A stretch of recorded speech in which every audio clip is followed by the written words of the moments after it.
I meet a lot of entrepreneurs who are 2 years into their entrepreneurial journey, making $5,000 a month, and they're talking about holdcos. And it is the most frustrating thing in my life. I'm just like, I want to shake them. Be like, you ain't got no business doing a holdco. I was in the trenches in the sweaty startup, storagesquad.com, for 5 years. 300 part-time employees, 25 major colleges, 12 states. We leased 17 different warehouses. We delivered boxes to 7,000 customers. We did 800 pickups in one day in Boston with like 17 trucks. This is like, I was in the trenches learning how to operate a company for 5 years. And by 2015, me and my partner were making 300 grand, spending virtually none. We were the most frugal guys ever. And we looked in our bank account, and we had $500,000 at 25 years old. And that's when we looked at it and said, oh, maybe we could go start another company. And then we built that first storage facility. And so how do you, I don't know if you've like turned that into a checklist, but it's just sufficient cash in the bank, a proven win.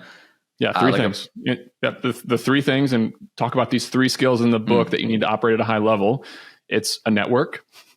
And you don't build a network by going around shaking hands. You build a network by getting good at something, and people can know you for something. My network exploded when I had that storage portfolio and operated 10 plus storage facilities. I became the self-storage guy. I became somebody who could add value to other people's lives.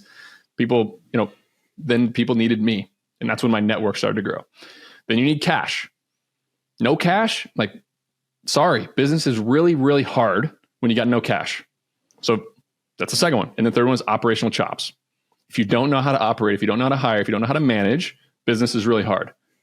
Your first business should be about getting those three things: cash, network, operational chops.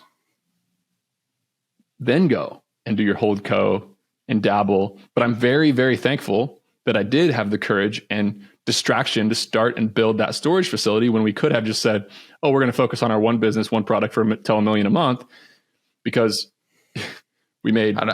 It's hard to get Storage Squad to $1 million a month. It's a lot of boxes. It was not a good enough business. We said, oh, let's look back and say, hey, what's something that really dumb people are making a lot of money doing? And in my book, I picked choose the right competition. You have an option to start any business. Do you want to compete with OpenAI and the software engineers in California?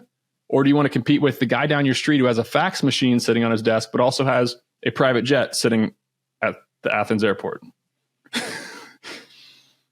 So me and my partner said, hey, where are some really dumb people making a lot of money? Let's look unemotionally. We don't care what the hell we're doing.